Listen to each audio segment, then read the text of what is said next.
Welcome, I am Stefan Schrod and I will give you a quick overview of BITES, a model we developed in order to estimate the balanced individual treatment effect for survival data. In order to analyze counterfactual survival problems, we require clinical data. This is often recorded as time to event data, here shown on the left. So not every patient is associated with the true event outcome time, which could be, for example, time of death.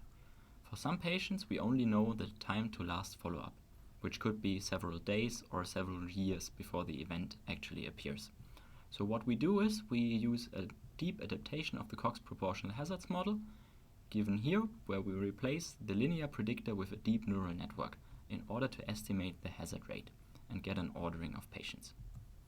The second challenge is the fundamental problem of causal interference. So each patient is only associated with one observable outcome, which is known as the factual. Both the unobservable counterfactual and the true causal effect of the action, which is the difference in factual and counterfactual outcome, are not observable and have to be inferred from the data.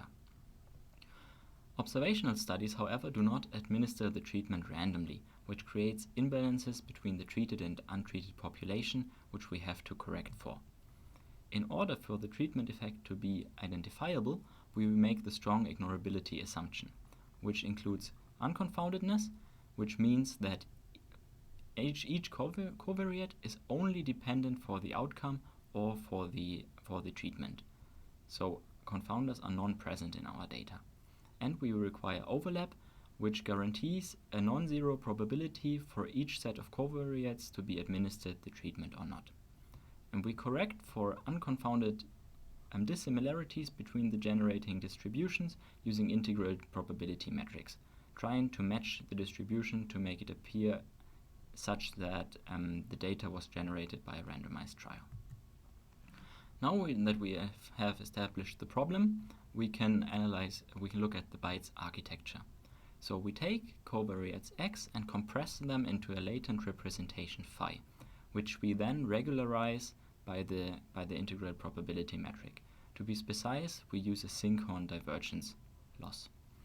We then proceed to split the data into the treated t=1 or control group and learn representative outcome heads for both. So we learn the hazard rates for both the treatment and the control group. We then associate these hazard rates with the baseline hazard function for the respective treatments, which gives us a time-dependent individual treatment effect. The loss function is shown here, where we have two Cox losses, which are weighted by the size of the control or treatment distribution, and the IPM loss is the strength of the IPM loss is regularized with a hyperparameter alpha. In total, to show the predictive abilities of our model, we developed 3 simulation studies, one linear simulation, a nonlinear case, and a nonlinear and treatment biased case, where we checked the performance for small sample sizes, here for 600 to 2400 samples, with respect to the C-index and a fraction of correctly predicted treatments.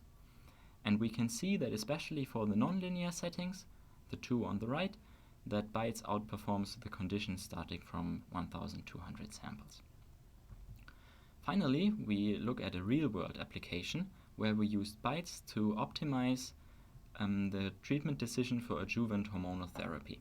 Here we used the recurrence-free survival data of 1,544 node-positive breast cancer patients to train BITES and validate the findings using an independent test cohort with primarily randomized treatment choices.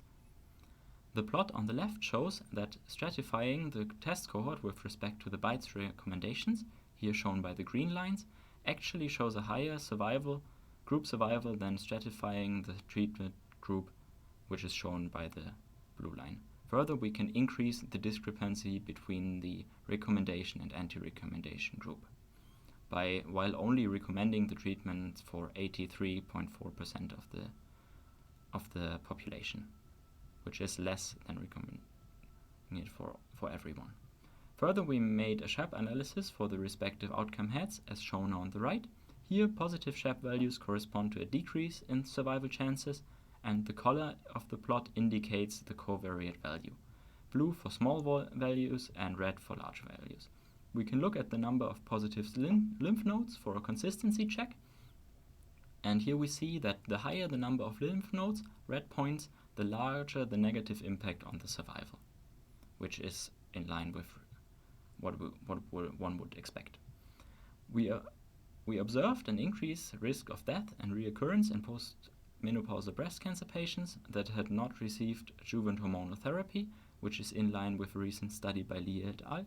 And we further observed that the negative impact of high tumor grade is substantially mitigated in the group without hormone treatment, which is also in line with a recent study. So BiTEs can in fact be used to optimize the treatment in this case. And with this, I want to finish this short representation and would like to thank my co-authors from the University of Regensburg, the University of Kiel, and the University Medical Center here in Göttingen. And I would especially like to thank my supervisor, Michael Altenbuchiger, without whom this work would have not been possible. For more details, please check out our proceedings paper. Thank you.